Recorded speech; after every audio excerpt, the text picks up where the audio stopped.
یہ صرف آدم علیہ الصلوۃ والسلام کی تخلیق کا واقعہ نہیں، بلکہ یہ انسان کی عزت، علم کی عظمت اور اللہ رب العزت کی حکمت کا بیان ہے۔ کیا آپ جاننا چاہتے ہیں کہ انسان کو فرشتوں پر فضیلت کیوں عطا کی گئی؟ تو یہ بیان آخر تک سنیے، ہو سکتا ہے یہ چند آیات آپ کی زندگی کو بدل دیں۔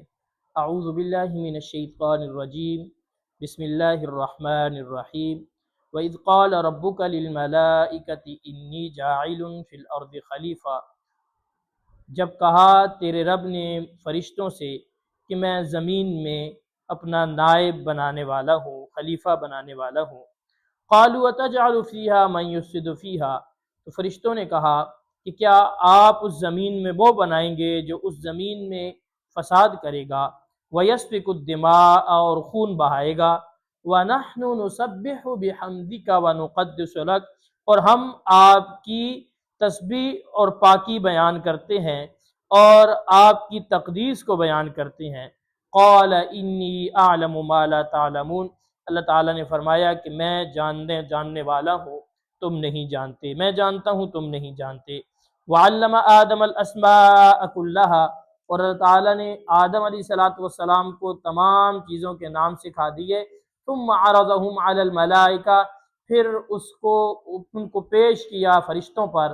فقال انبئونی باسماء هؤلاء ان کنتم صادقین، فرمایا کہ مجھے خبر دو ان چیزوں کے ناموں کی، ان ناموں کی، اگر تم سچے ہو اپنے دعوے میں۔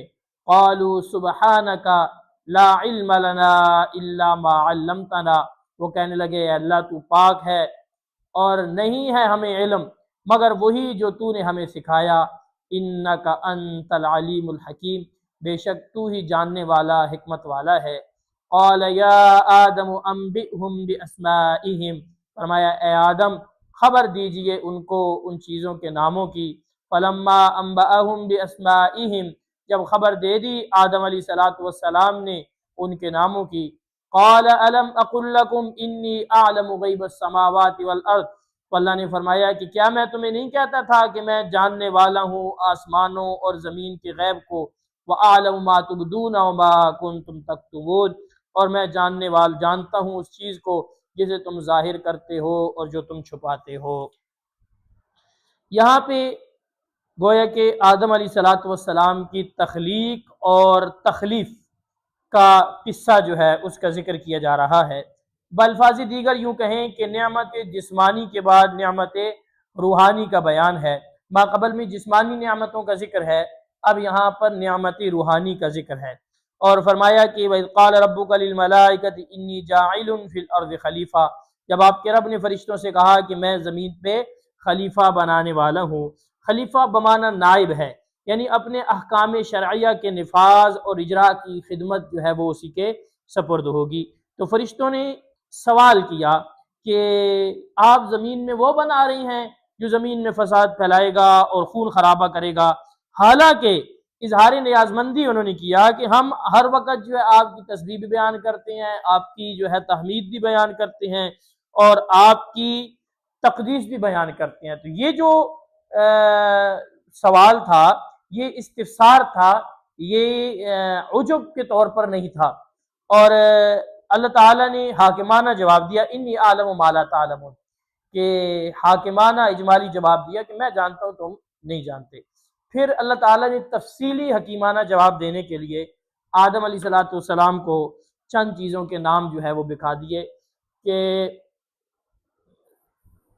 بتا دیے اور ان کو مسمیات، چند چیزوں کے نام جو ہے وہ آدم علیہ السلام کو سکھا دیے۔ وہ کیا چیزیں تھیں اللہ رب العزت بہتر جانتے ہیں، لیکن کچھ چیزوں کے نام اللہ رب العزت نے ان کو سکھا دیے۔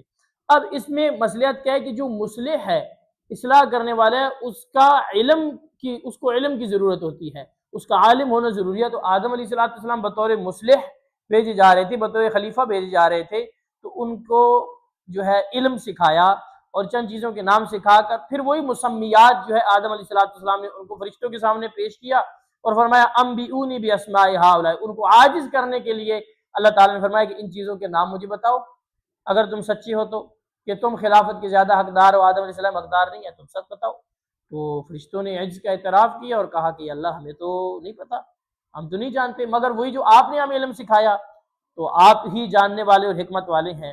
تو اللہ تعالیٰ نے آدم علیہ السلام کے شرف کو بیان کیا، علم کے فرمایا کہ یا آدم انبئہم باسمائہم، اے آدم ان چیزوں کے نام بتائیے۔ تو وہاں پر آدم علیہ السلام کی شرف و کرامت کا اظہار ہے علم کے اعتبار سے، اور ان چیزوں کے نام اور ان کے خواص اور حالات سارے تو آدم علیہ السلام نے بتا دیے۔